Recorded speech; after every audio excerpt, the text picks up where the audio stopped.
షబీర్ ఆరోపణలపై వెంకటరమణ ఘాటు స్పందన. ఆధారాలు చూపాలని ఎమ్మెల్యే సవాల్. ఆర్టీఐతో నిజాలు బయట పెడతామని వెల్లడి. నిరూపిస్తే రాజకీయ సన్యాసం అంటున్న ఎమ్మెల్యే.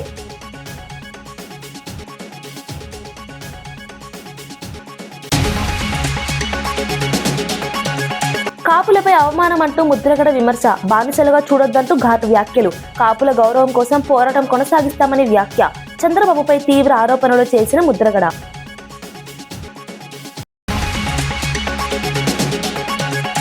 అనాథ యువతకు విమానయాన శిక్షణ ఒప్పందం. జిఎంఆర్ అకాడమీతో ప్రభుత్వం కీలక నిర్ణయం. 2026 నుంచి శంషాబాద్ లో శిక్షణ ప్రారంభం. అనాథలకు ఉద్యోగ అవకాశాల దిశగా అడుగు.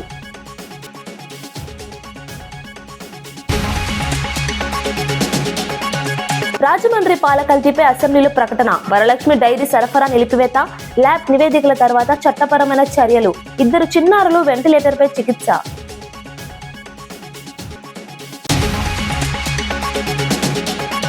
మున్సిపల్ ఎన్నికలు డ్రామా అంటూ విమర్శలు. దావోస్ పర్యటనపై వివరాలు చెప్పాలన్న డిమాండ్. అభివృద్ధిపై స్పష్టత లేదన్న ఆరోపణ.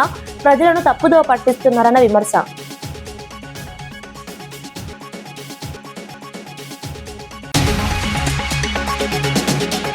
రాజమండ్రిలో అక్యూట్ కిడ్నీ సమస్యలతో పలువురు వివిధ ఆసుపత్రుల్లో చేరిన ఘటన కలకలం రేపుతోంది. ర్యాపిడ్ యాక్షన్ టీమ్ తో కలిసి అధికారులు సర్వే నిర్వహించారు. ఇప్పటి వరకు 12 మందికి పాల ద్వారా ఇన్ఫెక్షన్ సోకినట్లు అనుమానం వ్యక్తమవుతుంది.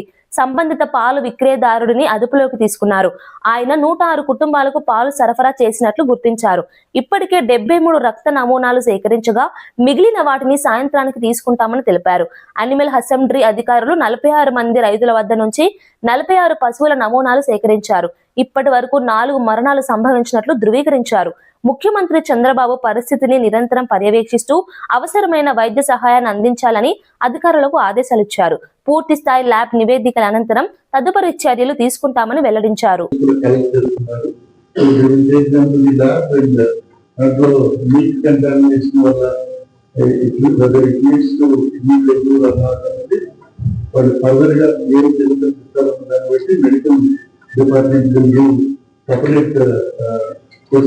ఆన్సర్ తీసుకుంటాము.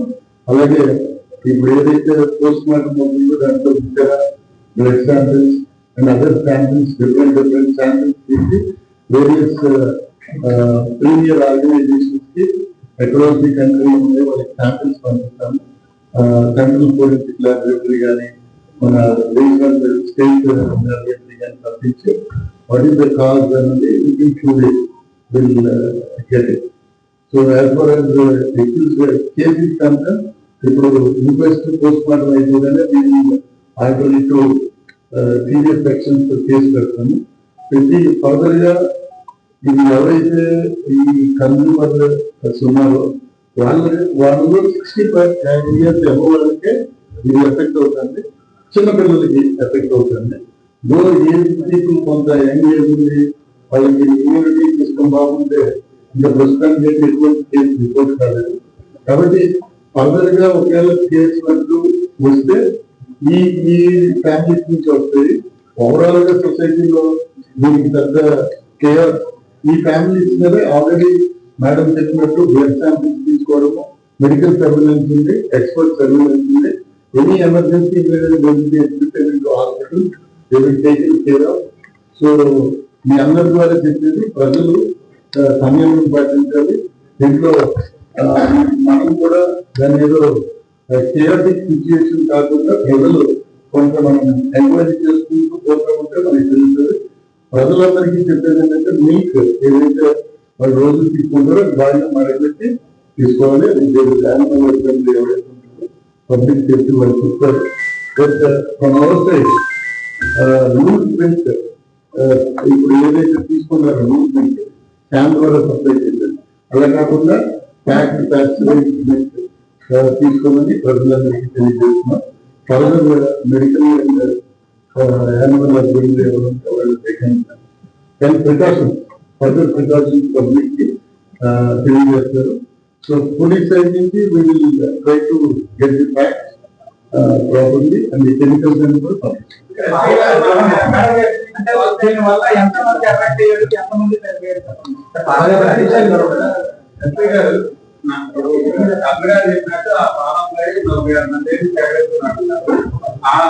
శివరాత్రి 16వ తారీఖు మార్నింగ్ ఈ కన్స్యూమర్స్ రిపోర్టెడ్ దట్ మిల్క్ కొంచెం చేదుగా ఉంటారు. సో దెన్ నెక్స్ట్ 2 days మళ్ళీ నార్మల్గా కొంతమందికి పెట్టారు. తర్వాత నుంచి మెడికల్ అడ్మిషన్ స్టార్ట్ అయింది. సో వాడు ఏం చెప్తున్నాడు, as of now is not converting చేస్తున్నాడు, ఎగ్జామినేషన్ చేస్తున్నాం. సచివాలయంలో గౌరవెల్లి ప్రాజెక్టు పురోగతిపై మంత్రులు ఉత్తమ్ కుమార్ రెడ్డి, పొన్నం ప్రభాకర్ ఉన్నతాధికారులతో సమీక్ష నిర్వహించారు. కాలువల నిర్మాణానికి అవసరమైన భూ సేకరణ ప్రక్రియను త్వరితగతిన పూర్తి చేయాలని అధికారులను ఆదేశించారు. కరీంనగర్, సిద్దిపేట, హన్మకొండ జిల్లాల కలెక్టర్లు, ఇరిగేషన్ ఇంజనీర్లు సమావేశంలో పాల్గొన్నారు. సాగునీటి సరఫరా లక్ష్యంగా పెండింగ్ పనులను సకాలంలో పూర్తి చేయాలని స్పష్టం చేశారు. చట్టపరమైన అడ్డంకులను అధిగమించి ప్రాజెక్టును పూర్తి చేయాలని పేర్కొన్నారు. రైతులకు త్వరగా నీరు అందేలా చర్యలు తీసుకోవాలని సూచించారు. పనుల పురోగతిని నిరంతరం పర్యవేక్షిస్తూ సమయపాలన పాటించాలని మంత్రులు అధికారులకు దిశానిర్దేశం చేశారు. కాంగ్రెస్ నేత షబీర్ అలీ చేసిన అవినీతి ఆరోపణలపై కామారెడ్డి ఎమ్మెల్యే వెంకట రమణారెడ్డి ఘాటుగా స్పందించారు. రాజకీయ ప్రయోజనాల కోసమే తనపై తప్పుడు ఆరోపణలు చేస్తున్నారని విమర్శించారు. నిజానిజాలు తెలుసుకునేందుకు ఆర్టీఐ ద్వారా దరఖాస్తు చేశామని తెలిపారు. ప్రభుత్వంలో ఉన్న మీరు 2 నిమిషాల్లోనే వాస్తవాలు బయట పెట్టవచ్చని ప్రశ్నించారు. మంత్రిగా ఉన్నప్పుడు సంబంధిత డాక్యుమెంట్లు ఎందుకు క్లియర్ చేయలేదని నిలదీశారు. ఆధారాలు లేకుండా ఆరోపణలు చేయడం సరికాదన్నారు. తనపై చేసిన ఆరోపణలు నిరూపిస్తే రాజకీయ సన్యాసం తీసుకుంటానని మరోసారి సవాల్ విసిరారు. ప్రజల ముందు నిజం వెలుగులోకి వస్తుందని ధీమా వ్యక్తం చేశారు. సలహాదారుగా ఉన్నారు, 2 నిమిషాల్లో డాక్యుమెంటేషన్ ఎంత తీసుకురావచ్చు. కానీ రచ్చ ఎందుకు గొడవ చేయాలి? రాజకీయ లబ్ధి కోసం చేస్తున్నటువంటి వ్యక్తే కానీ ఎన్నడూ కూడా ఇప్పటి వరకు చేసినటువంటి డాక్యుమెంటేషన్ క్లియర్ చేయాల్సిన బాధ్యత అప్పుడు 2004 నుంచి 9 దాకా మంత్రిగా ఉన్నారు. మరి అప్పుడు చెప్పొచ్చు కదా, అప్పుడు చేయలేదు. ఇవాళ ప్రభుత్వ సలహాదారుగా ఉన్నారు. మరి ఇప్పుడు కూడా ముఖ్యమంత్రి రేవంత్ రెడ్డి గారు ఉన్నారు. ఆయన ద్వారానైనా వీరు అనుకుంటే 2 నిమిషాలు డాక్యుమెంట్స్ అన్ని పట్టుకొని రేపటి వరకు సీఎంఓకి రండి అంటే 2 నిమిషాల్లో డాక్యుమెంట్స్ అన్నీ హైదరాబాద్లో ఉంటాయి. ఎందుకు చేయట్లేదు? ఇది మీరు పాత్రికేయులందరూ కూడా ఆలోచించాలి. ప్రజలందరూ కూడా ఇది గుర్తించాలి. ఎందుకు చేయట్లేదు? అధికారం మీ దగ్గరనే ఉంది, అధికారులు మీ వాళ్ళే, మీరు చేయొచ్చు. మరి ఎందుకు చేయట్లేదు అనేది ఒకసారి ప్రజలు కూడా ఆలోచించాలా. తెలంగాణలోని అనాథ యువతకు ఉజ్వల భవిష్యత్తు కల్పించేందుకు ప్రభుత్వం కీలక నిర్ణయం తీసుకుంది. మంత్రి సీతక్క సమక్షంలో మహిళా శిశు సంక్షేమ శాఖ, జిఎంఆర్ ఏరో అకాడమీ, ఫిక్కీ మధ్య ఒప్పందాలు కుదిరాయి. ఈ ఒప్పందం ద్వారా అనాథ యువతకు ఎయిర్పోర్ట్ ఆపరేషన్స్, కార్గో తదితర విభాగాల్లో అంతర్జాతీయ స్థాయి శిక్షణ అందించనున్నారు. శిక్షణ అనంతరం ప్రైవేట్ సంస్థల్లో ఉద్యోగ అవకాశాలు కల్పించేందుకు చర్యలు తీసుకుంటున్నారు. 2026 మార్చి నుంచి శంషాబాద్ లో ఈ శిక్షణ ప్రారంభం కానుంది. యువత స్వయం ఉపాధి సాధించేలా ప్రభుత్వం ప్రత్యేక ప్రణాళికలు అమలు చేస్తోందని మంత్రి తెలిపారు. సామాజికంగా వెనుకబడిన వారికి ఇది కొత్త ఆశ చూపుతుందని అధికారులు పేర్కొన్నారు.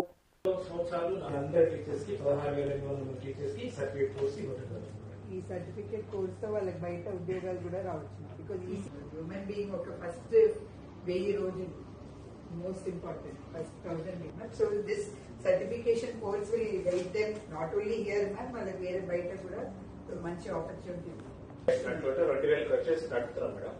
ఇక్కడ మన హైదరాబాద్ స్లమ్స్, అర్బన్ సెటిల్మెంట్స్ లో ఖర్చు స్టార్ట్ చేయాలి అంటే వాళ్ళు సపోర్ట్ చేయాలి. ఎందుకంటే కేరళ ఎన్నికల కోసం ఏఐసీసీకి 1000 కోట్ల రూపాయలు ఇస్తానని రేవంత్ రెడ్డి అన్నారంటూ మాజీ ఎమ్మెల్యే పెద్ది సుదర్శన్ రెడ్డి విమర్శించారు. ప్రాజెక్టులకు అదనపు ఖర్చుల పేరుతో ఎన్నిసార్లు నిధులు ఇచ్చారో ప్రజలకు చెప్పాలని డిమాండ్ చేశారు. ప్రజల డబ్బును రాజకీయ అవసరాలకు మళ్లించారని ఆరోపించారు. తమ ప్రభుత్వం అధికారంలోకి వచ్చిన తర్వాత అన్ని లెక్కలు బయట పెడతామని హెచ్చరించారు.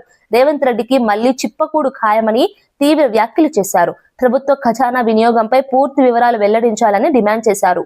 ప్రకటించినటువంటి దేవాదుల 2 సంవత్సరాలుగా పడావబడి ఉంటే, మోటార్లన్నీ సిలువెక్కుంటే, కరెంటు బిల్లు కట్టే దిక్కులేని స్థితిలో మీ ప్రభుత్వం ఉంటే, ఇవాళ హరీష్ రావు గారు వచ్చి అడుగు పెట్టగానే బీఆర్ఎస్ ఆందోళన వైపు అడుగు పెడదని చెప్పి భయంతో 24 గంటల్లోనే ముఖ్యమంత్రి పరుగో పరుగని హెలికాప్టర్లో వచ్చి అక్కడికి వచ్చి విహారయాత్ర చేసిండు. అది కేవలం ప్రకటనలు మాత్రమే. కాంట్రాక్టర్ల దగ్గర డబ్బులు దోపిడీ చేసేటువంటి ఒక మైండ్ గేమ్ మాత్రమే నిన్నటి పర్యటన. 100కు 100% నిజం. మొన్న ఏమన్నాడు, 1000 కోట్లు ఇస్తామన్నాడు తెలంగాణ నుంచి కాంగ్రెస్ అధిష్టానానికి. ఎక్కడికి అవి? కేరళలో జరిగేటువంటి ఎన్నికల ఏఐసిసి ఫండ్ ఎక్కడికి? ఇట్లా ఎన్నిసార్లు ఇచ్చినావు? ఎన్ని ప్రాజెక్టులకు 2.5 సంవత్సరాల్లో అదనపు ఖర్చు అని చెప్పి ఎన్నిసార్లు ఆరి అనుమతులు ఇచ్చినవో ఖచ్చితంగా జైలుకు పోయి వచ్చిన రేవంత్ రెడ్డి మళ్ళీ నీకు చిప్పకూడు తప్పదు. రేపు వచ్చే ప్రభుత్వం మాదే, ఖచ్చితంగా అన్నిటిపైన విచారణ ఉంటది. యనమదుర్రు డ్రైన్ పరిస్థితిపై మంత్రి నిమ్మల రామానాయుడు కీలక వివరాలు వెల్లడించారు. మొత్తం 54 ఇన్లెట్లలో 46 ఇన్లెట్లు శిథిలావస్థలో ఉన్నాయని తెలిపారు. గత వైసీపీ పాలనలో 5 ఏళ్ల పాటు నిర్వహణ కోసం 200 కోట్లు ఖర్చు చేశారని, అయినప్పటికీ పరిస్థితి దారుణంగా మారిందన్నారు. తమ ప్రభుత్వం అధికారంలోకి వచ్చిన మొదటి సంవత్సరంలోనే 708 కోట్ల నిధులు మంజూరు చేశామని స్పష్టం చేశారు. డ్రైన్ పునరుద్ధరణ పనులు వేగంగా కొనసాగుతున్నాయని తెలిపారు. వరద ముప్పును తగ్గించేలా శాశ్వత పరిష్కార చర్యలు చేపడుతున్నామని చెప్పారు. ప్రజలకు ఇబ్బందులు కలగకుండా ప్రాధాన్యతతో పనులు పూర్తి చేస్తామని వెల్లడించారు. 54 ఇన్లెట్స్ ఉన్నాయి అధ్యక్ష. 54 ఇన్లెట్స్ లో అందులో 46 శిథిల వ్యవస్థలో ఉన్నటువంటి పరిస్థితి అధ్యక్ష.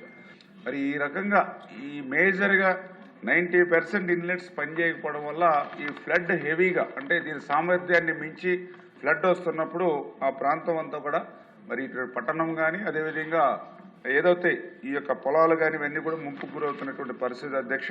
2019, 2024 5 సంవత్సరాల్లో ఆ రోజు ఎక్కడ కూడా ఓఎండ్ఎంకి సంబంధించి అంటే డీసిల్టింగ్ కానీ, లాకులకు కానీ, షట్టర్స్ కానీ, రోప్స్ కానీ 5 సంవత్సరాలు ఎక్కడ కూడా ఒక్క రూపాయి కూడా ఓఎండ్ఎంకి ఇవ్వనటువంటి స్థితిలో 2024లో మన ప్రభుత్వం వచ్చిన తర్వాత ఆ పనులన్నీ కూడా మనం చేయవలసినటువంటి బాధ్యత, బరువు పెరిగినటువంటి పరిస్థితి అధ్యక్ష. దాన్ని దృష్టిలో పెట్టుకుని మన ప్రభుత్వం అధికారంలోకి వచ్చిన తర్వాత మొదటి సంవత్సరంలోనే ఏదైతే జీవో 65 ద్వారా 79 కోట్లు 284 కోట్లు, అదేవిధంగా జీవో 269 ద్వారా 344 కోట్లు, అదేవిధంగా జీవో 569 ద్వారా 74.79 లక్షలు, అంటే మొత్తంగా మొదటి సంవత్సరంలోనే ఈ కూటమి ప్రభుత్వ అధికారంలోకి వచ్చాక మొదటి సంవత్సరంలోనే 10,310 పనులకు 708 కోట్ల రూపాయలు నిధులు మంజూరు చేశాం అధ్యక్ష. శ్రీకాకుళంలో కింజరాపు ఎర్రన్నాయుడు 69వ జయంతోత్సవాలను ఘనంగా నిర్వహించారు. ఎర్రన్నాయుడు తనయుడు కేంద్ర మంత్రి కింజరాపు రామ్మోహన్ నాయుడుతో పాటు కుటుంబ సభ్యులు, అభిమానులు, పార్టీ కార్యకర్తలు పాల్గొన్నారు. ఎర్రన్నాయుడు విగ్రహానికి పూలమాలలు వేసి నివాళులర్పించారు. ఆయన సేవలను స్మరించుకుంటూ నాయకులు ప్రసంగించారు. రాజకీయ రంగంలో ఆయన చేసిన కృషి తరతరాలకు ఆదర్శమని పేర్కొన్నారు. ప్రజాసేవకు జీవితాన్ని అంకితం చేసిన నాయకుడిగా ఎర్రన్నాయుడు గుర్తుండిపోతారని తెలిపారు. కార్యక్రమంలో పెద్ద సంఖ్యలో కార్యకర్తలు హాజరయ్యారు. ఇక్కడ కూడా పెద్ద ఎత్తున అభివృద్ధి జరగాలి, మన యువకులు వలసలు వెళ్లకుండా ఇక్కడే స్థానికంగా ఉద్యోగాలు చేసుకునే అవకాశం ఉండాలని ఆయన చాలా రకాలుగా ప్రయత్నం చేసేవారు. పోర్టు పనులు కూడా చాలా శరవేగంగా చేస్తున్నాం. అలాగే ఒక ఫస్ట్ షిప్ కూడా అక్కడ భర్తీ చేసి టెస్టింగ్ కూడా దాన్ని చేశాం. ఇంకా రానున్న కాలంలో పోర్ట్ యాక్టివిటీ కూడా పెరిగితే చాలామంది మత్స్యకారులు కానీ, యువకులు, ఇంజనీరింగు, స్కిల్లింగు చేసిన వాళ్ళందరూ కూడా దూర ప్రాంతాలు వెళ్తున్నారు.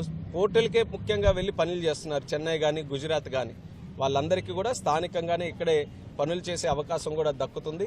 ఇలా ఈ 2 విషయాలు, ఎందుకనంటే మిగిలినవన్నిటి మీద కూడా దృష్టి పెడుతున్నాం.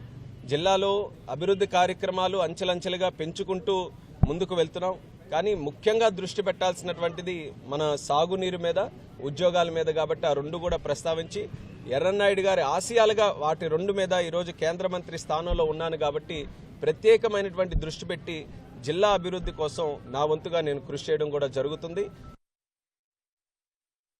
రాజమండ్రి పాల కల్తీ ఘటనపై అసెంబ్లీలో వైద్య ఆరోగ్య శాఖ మంత్రి సత్యకుమార్ ప్రకటన చేశారు. ప్రాథమిక పరీక్షల్లో యూరియా, సీరం క్రియేటిన్ స్థాయిలు పెరిగినట్లు గుర్తించామని తెలిపారు. వరలక్ష్మి మిల్క్ డైరీ నుంచి పాల సరఫరాను నిలిపివేశామని స్పష్టం చేశారు. మరణించిన వారు 58 ఏళ్లకు పైబడిన వారని గుర్తించామని చెప్పారు. 2 చిన్నారులు వెంటిలేటర్ పై చికిత్స పొందుతున్నారని వెల్లడించారు. సహాయక చర్యల కోసం ర్యాపిడ్ రెస్పాన్స్ టీమ్ ను ఏర్పాటు చేశామని తెలిపారు. నమూనాలను హైదరాబాద్, విశాఖ ల్యాబ్లకు పంపామని, నివేదికల అనంతరం చట్టపరమైన చర్యలు తీసుకుంటామని స్పష్టం చేశారు. లాలా చెరువు ప్రాంతంలోని చౌడేశ్వర నగర్, స్వరూప నగర్ చెందిన వారు ఈ బాధితులందరూ కూడా రోగిగ్రస్తులందరూ కూడా ఈ ప్రాంతానికి సంబంధించిన వారు. వాటిలో వెంటనే ఆరోగ్య శాఖ సమాచారం అందిన తర్వాత చేసిన క్లినికల్ పరీక్షల్లో యూరియా మరి సీరం క్రియాటిన్ స్థాయిలు పెరిగినట్లుగా గమనించడం జరిగింది అధ్యక్ష. ప్రాథమికంగా చేసిన ఎపిడమియాలజీ విచారణలో పాలు లేదా ఇతరత్ర ఆహార పదార్థాలు సేవించడం కారణంగా అనారోగ్యానికి అది కారణం కావచ్చు అని గుర్తించడం జరిగింది. కోరుకొండ మండలం నర్సాపురం గ్రామంలోని వరలక్ష్మి మిల్క్ డైరీ నుండి 106 కుటుంబాలకి పాలు సరఫరా చేయబడినట్లు కూడా గుర్తించారు అధ్యక్ష. ఆ డైరీ నుండి పాల సరఫరాను తక్షణమే నిలిపివేయడం జరిగింది. అదేవిధంగా ఇప్పటి వరకు 12 మంది ఆసుపత్రిలో చేరారు, వివిధ ఆసుపత్రుల్లో. దాంట్లో 4 మరణాలు నమోదయ్యాయి అధ్యక్ష. 8 మంది ఆసుపత్రులు చేరి ఇప్పుడు చికిత్స పొందుతున్నారు. దాంట్లో 6 మంది ప్రమాదం నుంచి బయటపడ్డారు, 2 వెంటిలేటర్ మీద ఉన్నారు అధ్యక్ష. చాలా వరకు ఇక్కడ 60 నుంచి 82 సంవత్సరాల వయసు వాళ్ళు 10 మంది ఉంటే 2 చిన్నపిల్లలు ఉన్నారు అధ్యక్ష. వాళ్ళ 2 పిల్లలు కూడా రెయిన్బో ఆసుపత్రిలో ఉంటున్నారు, వెంటిలేటర్ మీద ఉంటున్న పరిస్థితులు అధ్యక్ష.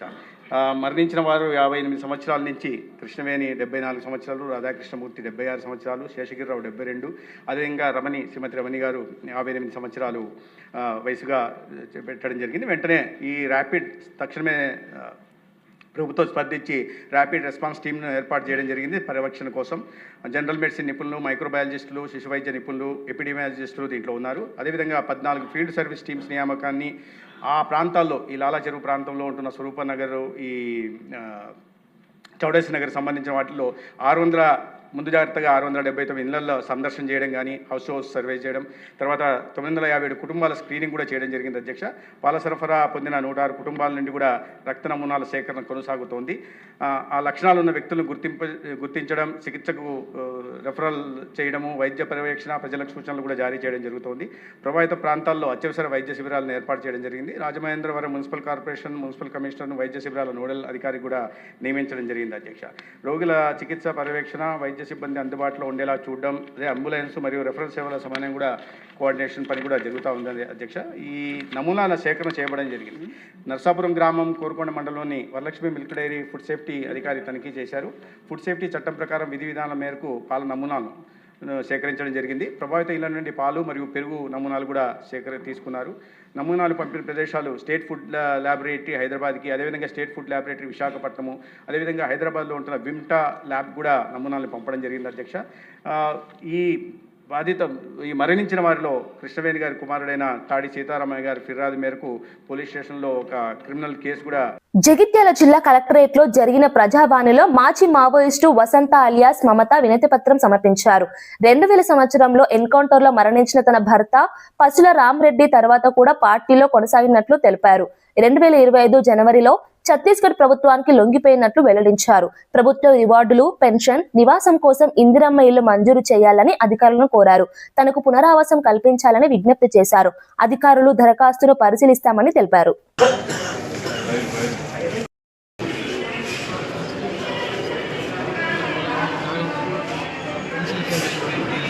నా పేరు పసుల వసంత, నా భర్త పేరు పసుల రామరెడ్డి. నేను 40 సంవత్సరాల కింద పీపుల్స్ వార్ పార్టీలకు పోయిన 1 ఇయర్ కింద నేను ఛత్తీస్గఢ్లో సరెండర్ అయ్యి అప్పటి నుంచి ఇప్పటిదాకా నాకు పార్టీలో పనిచేసిన అక్కడ ఛత్తీస్గఢ్లో రివార్డు ఇస్తానన్నారు, అక్కడ ఇవ్వలేదు. ఇక్కడ తెలంగాణ కూడా రివార్డు ఇస్తానని ఇక్కడ కూడా నాకు రివార్డు రాలేదు. అట్లా నాకు ఉండటానికి కూడా ఇల్లు లేదు, జాగా లేదు. ఉన్న ఇల్లు కూడా అంత కూలిపోయింది. నాకు ఒక పాప, ఆ పాప కూడా ఉద్యోగం ఇస్తా అని నేను కోరుకుంటున్నాను, ఉద్యోగం ఇవ్వాలని. అట్లా నాకు పెన్షన్ కూడా లేదు. ఇట్లా నేను కోరుకుంటున్నా ప్రభుత్వం ఇస్తుందని. ఒక నన్ను అక్కడ ఛత్తీస్గఢ్లో ఉన్న పార్టీలో మమత నా పేరు, ఇక్కడ వసంత. నేను 40 సంవత్సరాలు ఫస్ట్ పీపుల్స్ వారు ఉండే పార్టీ వచ్చినప్పుడు 30 సంవత్సరాలు కింద ఇచ్చిన పిల్లలు కాదమ్మా. మన ఎందుకు వచ్చారు, ఏడికి వచ్చారు మీరు ఇప్పుడు? నేను ప్రజావాణిలో ఇక్కడ వచ్చిన సార్, కలెక్టర్ దరఖాస్తు ఇచ్చడానికి వచ్చింది. అక్కడ అడిగితే కూడా ఇప్పుడప్పుడు అలాంటి 5 సంవత్సరం ఇస్తారు. ఎవరు మీది? అది కొరట్ల అంబేద్కర్. నా పేరు పసుల కృష్ణప్రసాద్. ఏమే పసుల వసంతమ్మ మా సొంత చిన్నమ్మ. పసుల రామరెడ్డి మా సొంత చిన్న ఆయన. 1975లో ఆయన పీపుల్స్ వార్ పార్టీలో వెళ్ళిపోవడం జరిగింది. ఆ తర్వాత ఆయన అరెస్ట్ అయ్యి ఇంటికి వచ్చినాక 1 year ఉన్న తర్వాత ఈమె మా చిన్నమ్మ కూడా 1983-84 ప్రాంతంలో ఆయన బాటనే బట్టి వెళ్ళిపోవడం జరిగింది. ఆ తర్వాత 40-42 సంవత్సరాల తర్వాత పదే పదే కాపులనే టార్గెట్ చేసి చంద్రబాబు అవమానిస్తున్నారని ముద్రగడ ఆరోపించారు. కాపులు బానిసలుగా బతకాలనే భావన ఉందేమోనని ప్రశ్నించారు. తనను, తన కుటుంబాన్ని తీవ్రంగా అవమానించారని మండిపడ్డారు. మా కుటుంబాలకు జరిగిన ఘటనలు చంద్రబాబు ఇంట్లో జరిగితే ఎలా ఉంటుందని వ్యాఖ్యానించారు. మేము బానిసలం కాదని, ఇక్కడే పుట్టి పెరిగామని స్పష్టం చేశారు. కాపుల గౌరవాన్ని కాపాడేందుకు పోరాటం కొనసాగిస్తామని తెలిపారు. ముందుసారి అయితే రాంబాబు గారి లాగా నన్ను, నా భార్యని, నా కోడలని, కొడుకుని కూడా నీచాతినీచంగా కొట్టించడం, తిట్టించడం, లంజా రావే, జుట్టు మెలిదిప్పి ఖండించడం పోలీసుల చేత చేయించిన మహానుభావుడు చంద్రబాబు నాయుడు గారండి. ఈరోజు ఇదే పరిస్థితి రాంబాబు గారు జరిగింది. నేను ముఖ్యమంత్రి గారిని ఒకటి కోరుకుంటున్నాను, అయ్యా ఈరోజు కాకపోతే రేపైనా మాకు జరిగిన అవమానం లాంటిది మీ మేడం గారికి, మీకు, మీ కోడల గారికి, మీ అబ్బాయి గారికి జరిగితే మీ ఫీలింగ్స్ ఎలా ఉంటాయో చెప్పాలని నేను కోరుకుంటా ఉన్నానండి. మేము బానిసలు కాదన్నయ్యా, పాకిస్తాన్ నుంచో ఆఫ్ఘనిస్తాన్ నుంచో వలస రాలేదన్నయ్యా, ఇక్కడే పుట్టాం, ఇక్కడే పెరిగామండి. కానీ నీచాతినీచంగా మమ్మల్ని చూడటం, బాధించడం బాధగా ఉందని ముఖ్యమంత్రి గారు. మున్సిపల్ ఎన్నికలను కాంగ్రెస్ నాయకులు డ్రామాలా నడిపించారని ఎమ్మెల్యే ఆరోపించారు. ఎన్నికల ముందు, తర్వాత భిన్నంగా వ్యవహరించారని విమర్శించారు. మున్సిపాలిటీల అభివృద్ధిపై ఒక్కరోజు కూడా స్పష్టత ఇవ్వలేదన్నారు. డైవర్షన్ రాజకీయాలతో ప్రజల దృష్టి మార్చారని పేర్కొన్నారు. దావోస్ పర్యటన ద్వారా రాష్ట్రానికి వచ్చిన పెట్టుబడులపై వివరాలు చెప్పలేదని ప్రశ్నించారు. ప్రజలను తప్పుదో పట్టించే ప్రయత్నం చేస్తున్నారని ఆరోపించారు. ప్రభుత్వం పారదర్శకంగా వ్యవహరించాలని డిమాండ్ చేశారు. అతి తొందరలో అని చెప్పినారు. సరే, ఫిబ్రవరిలో నిజానికి చెప్పాలంటే రేపటి నుంచి మా ఇంటర్మీడియట్ పిల్లలకి ఎగ్జామ్స్, రేపే ఇంటర్మీడియట్ పిల్లలకి ఎగ్జామ్స్. ఇక వాళ్ళ బాధ చెప్పుకుంటూ పోతే మున్సిపాలిటీలో వాళ్ళు అసలు ఎంతమంది నాకు ఫోన్లు చేసినారో చెప్పుకుంటూ పోతే ఇంకా అసలు ఈ ప్రభుత్వానికి సోయి కూడా లేదు వాళ్ళ గురించి. సరే, అది పక్కన పెడదాం. ఎలక్షన్లు స్టార్ట్. ఈ లోపల ఏం జరుగుతుంది? హరీష్ రావు గారు సింగరేణి కాలేజ్లో జరుగుతున్న అవినీతి గురించి ప్రెస్ మీట్ పెడతారు. వెంటనే ఏం చేయాలి? మున్సిపల్ ఎలక్షన్లు వస్తూ ఉన్నాయి, ప్రజల దృష్టి మరల్చాలి, ప్రజల అటెన్షన్ డైవర్ట్ చేయాలి. ఏం చేయాలి? ఇమ్మీడియట్గా 19th రోజు SIT summons Siddipet MLA Harish Rao in phone tapping case. 26 నెలలైంది ఇదే కథ నడుస్తూ ఉంది. 19వ తారీఖు నాడు హరీష్ రావు గారిని సిట్ సమన్ చేస్తుంది. దేని గురించి? ఫోన్ ట్యాపింగ్ కేసు గురించి. ఆ ఫోన్ ట్యాపింగ్లో ఏమైనా ఉందా అంటే మన్ను 26 నెలలైంది, ఇప్పటి వరకు ఎవిడెన్స్ లేదు, ఏమి లేదు. అన్నిటికంటే ముఖ్యంగా ఇదే నెల జనవరిలో ఆల్రెడీ సుప్రీంకోర్టు చెప్పింది, మీరు వేసిన ప్లీని మేము కొట్టేస్తున్నామని చెప్పి గవర్నమెంట్కి చెప్పింది కూడా. అయినా కూడా మళ్ళీ హరీష్ గారిని పిలిచినారు. 20వ తారీఖు నాడు ముఖ్యమంత్రి గారు వారి విహారయాత్రకు బయలుదేరినారు. నేను విహారయాత్ర అని మామూలుగా అంటలేను, విహారయాత్ర అని ఏదో బట్టగాల్చి వరేస్తలేను. నేను ఎందుకు అంటున్నాను కూడా చెప్తాను మీ అందరికి. ముఖ్యమంత్రి గారు 20వ తారీఖు నాడు దావోస్కు బయలుదేరినారు. దావోస్ తర్వాత ఒక 4 రోజులు ఎవరికి కనబడలేదు. మీ ప్రెస్లో కూడా వచ్చింది 2-3 చోట్ల ముఖ్యమంత్రి గారు మిస్సింగ్ అని. దాని తర్వాత లీడర్షిప్ సమ్మిట్ అని చెప్పేసి హార్వర్డ్ యూనివర్సిటీకి పోవడం జరిగింది ముఖ్యమంత్రి గారు. నేను ఎందుకు దీన్ని కేవలం విహారయాత్ర అని ఎందుకంటా ఉన్నానంటే, ఈ 14 రోజులు 12 రోజుల గురించి ముఖ్యమంత్రి గారు, ఒక బాధ్యత గల ముఖ్యమంత్రి గారు, రాష్ట్రానికి ముఖ్యమంత్రి అయినటువంటి రేవంత్ రెడ్డి గారు ఇప్పటి వరకు కూడా దావోస్లో ఏం పెట్టుబడులు తీసుకొచ్చినారు, లేకపోతే దావోస్ నుండి మన రాష్ట్రానికి జరిగిన లాభం ఏంటి అని చెప్పి ఇప్పటి వరకు కూడా ముఖ్యమంత్రి గారు కానీ, వారి మంత్రిత్వ శాఖ నుంచి ఎవరన్నా కానీ, ఇండస్ట్రీస్ మినిస్టర్ అయినటువంటి శ్రీధర్ బాబు గారు కానీ, ఎవరు ఏ ఒక్కరు కూడా ఇప్పటి వరకు దావోస్ నుండి తెలంగాణ రాష్ట్రానికి వచ్చిన లాభం గురించి కానీ, తెలంగాణ రాష్ట్రానికి వచ్చిన పెట్టుబడుల గురించి కానీ. తిరుమల లడ్డు నెయ్యి కొనుగోలులో అవినీతి జరుగుతోందని మాజీ మంత్రి బొత్స సత్యనారాయణ ఆరోపించారు. మార్కెట్లో తక్కువ ధరకు దొరికే నెయ్యిని టీటీడీకి ఎక్కువ ధరకు సరఫరా చేస్తున్నారని విమర్శించారు. ప్రభుత్వం తన తప్పులను కప్పిపుచ్చుకోవడానికే అసత్య ప్రచారాలు చేస్తోందని మండిపడ్డారు. ఈ నెల 26న లడ్డు వివాదం, రైతుల సమస్యలపై చర్చ జరుగుతుందని ఆయన స్పష్టం చేశారు. కారణాలతో అరెస్టులు చేస్తూ పోలీసు యంత్రాంగం చేతిలో తీసుకుని కార్యక్రమం చేస్తాం. దీని మీద చర్చ జరగాలని డిమాండ్ చేశాం. అదే రకంగా ఇవాళ దేశానికి వెన్నెముక్క, రైతే వెన్నెముక్క అని నాడు ఏదైతుందో ఆ రైతుకు సంబంధించి గత ప్రభుత్వంలో ఏదైతే మరి అప్పుడున్న ముఖ్యమంత్రి జగన్మోహన్ రెడ్డి గారి నాయకత్వంలో వ్యవసాయానికి పెద్దపీట ఇచ్చి ఏ స్ఫూర్తితో ఈ పార్టీ వైఎస్ఆర్సీ పార్టీ వచ్చిందో స్వర్గీయ రాజశేఖర రెడ్డి గారి స్ఫూర్తి అంతేకాదు, దాంతోపాటు కనీసం ఇన్సూరెన్స్ కూడా ప్రభుత్వమే గొప్పగా చెప్పింది. మేము ఇన్సూరెన్స్ కడతాము, మా రైతే కట్టుకోవాలని అని చెప్పి కనీసం ప్రభుత్వం కట్టవలసిన వాటాను కూడా ప్రభుత్వం కట్టక హార్టికల్చర్కి అయితే అసలు తోటలకి మామిడి తోటల కాడికి ఇన్సూరెన్స్ ప్రభుత్వం కట్టవలసిన వాటాను కూడా కట్టట్లేదు. రైతాంగం కొంచెం చాలా ఇబ్బంది పడుతున్నారు. ఓ పక్క వచ్చి పొగాకు కానీ లేకపోతే మిర్చికి కానీ లేదా మేజికి కానీ లేదా మామిడికి కానీ లేదా ఏ పంటకు కూడా కోకోకి కానీ ఏ పంటకు కూడా సరైన లేవు. ఈ రకంగా ఇబ్బంది పడుతున్నాయి. ఈ ప్రభుత్వం ఆలోచన ఒక్కటే, వాళ్ళకి ఎక్కడ దొరుకుతుందో ఎక్కడ అవినీతితో సంపాదన చేద్దామనే మాట తప్ప, దోచుకోవాలనే ఆలోచన తప్ప ప్రభుత్వం లేదండి. కాబట్టి దాని మీద చర్చ జరగాలని కోరాం. అలాగే మరి దేవదేవుడి మీద ప్రసాదం మీద వచ్చిన డిస్కషన్ ఏది ఉందో ఆ చర్చ కూడా అడిగాం. దానికి 26వ తారీఖు నాడు మరి ప్రభుత్వం వచ్చి దాన్ని చర్చకు అంగీకరించడంతో దాన్ని మరి 26వ తారీఖున చర్చ చేయాలనేది నేను చర్చించుకున్నాం.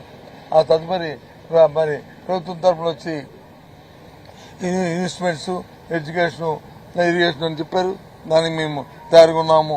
ఆ కార్యక్రమాలు కూడా వాటి మీద కూడా చర్చిద్దామని మేము కూడా దాన్ని చెప్పాము. వాటి మీద జరుగుతున్న ఏదైతే ఇన్వెస్ట్మెంట్స్ లో మరి భూముల్ని కారు చౌకగా చూసాం. మనం వైజాగ్ లో చూసాం ఏ రకంగా చంద్రబాబు నాయుడు కుటుంబ సభ్యులు ఏదైతే యూనివర్సిటీ పేరున గీతం యూనివర్సిటీ పేరున సుమారు 5,000 కోట్ల భూముల్ని ఏ రకంగా దోచుకోవడానికి ప్రయత్నం చేస్తున్నారు.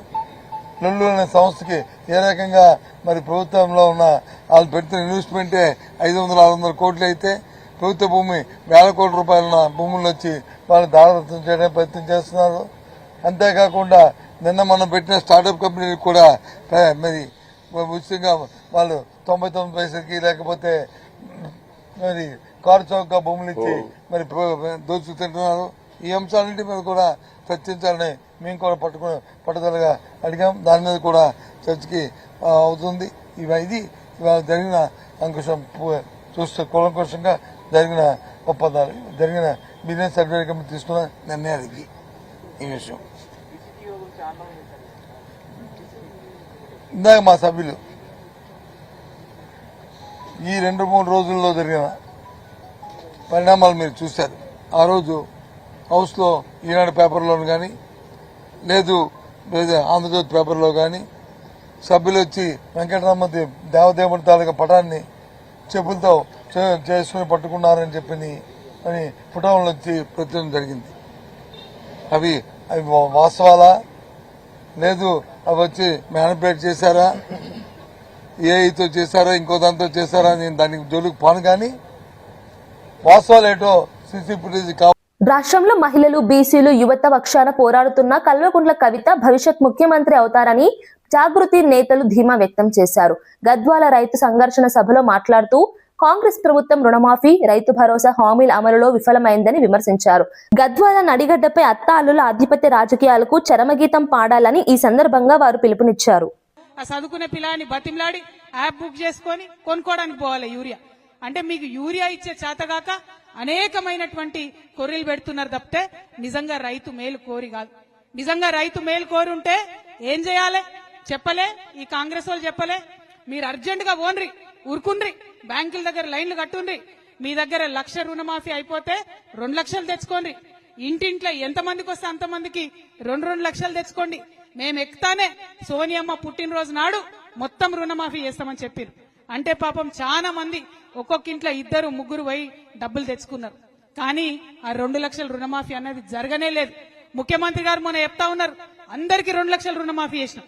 మేము ఆనాడే ఛాలెంజ్ చేసినాం, ఈ రాష్ట్రంలో 40 లక్షల మందికి 40 లక్షల మంది రైతులకు రుణమాఫీ చేస్తాం 40,000 కోట్లు అని కాంగ్రెస్ పార్టీ హామీ ఇచ్చింది. ఇవాళ రుణమాఫీ చేసింది కేవలం 25 లక్షల మంది రైతులకు మాత్రమే.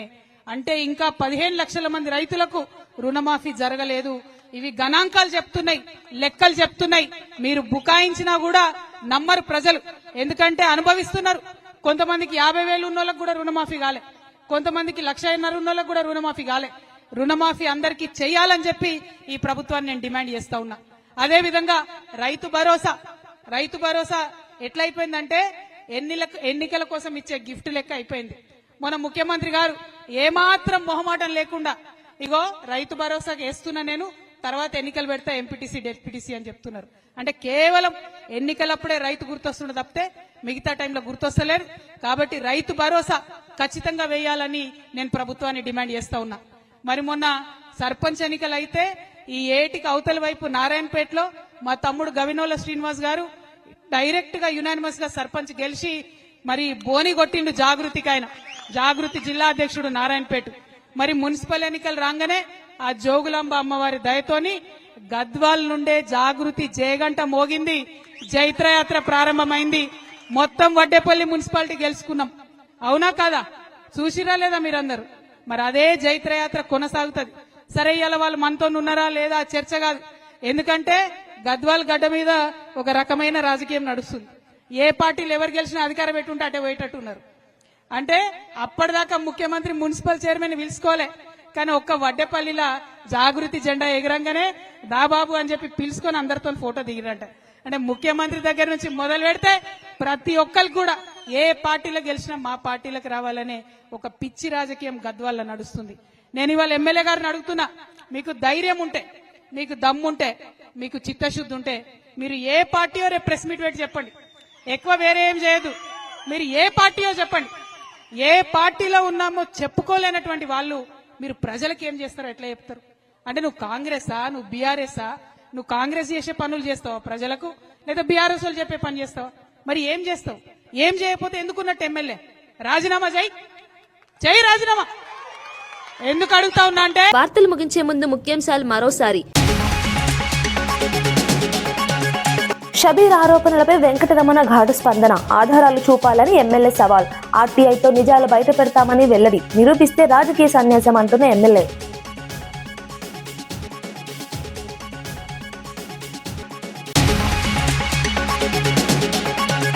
కాపులపై అవమానం అంటూ ముద్రగడ విమర్శ, బానిసలుగా చూడొద్దంటూ ఘాటు వ్యాఖ్యలు, కాపుల గౌరవం కోసం పోరాటం కొనసాగిస్తామని వ్యాఖ్య, చంద్రబాబుపై తీవ్ర ఆరోపణలు చేసిన ముద్రగడ.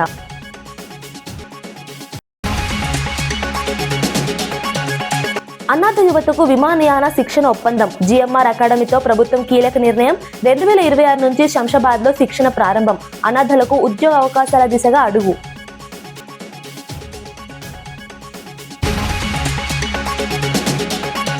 రాజమండ్రి పాల కల్తీపై అసెంబ్లీలో ప్రకటన, వరలక్ష్మి డైరీ సరఫరా నిలిపివేత, ల్యాబ్ నివేదికల తర్వాత చట్టపరమైన చర్యలు, 2 చిన్నారులు వెంటిలేటర్పై చికిత్స.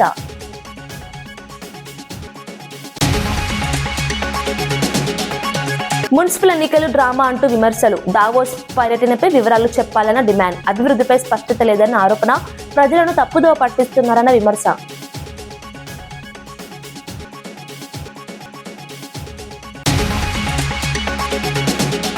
ఇవి ఈనాటి వార్తా విశేషాలు. మరో బులెటిన్లో మళ్ళీ కలుద్దాం. నమస్కారం.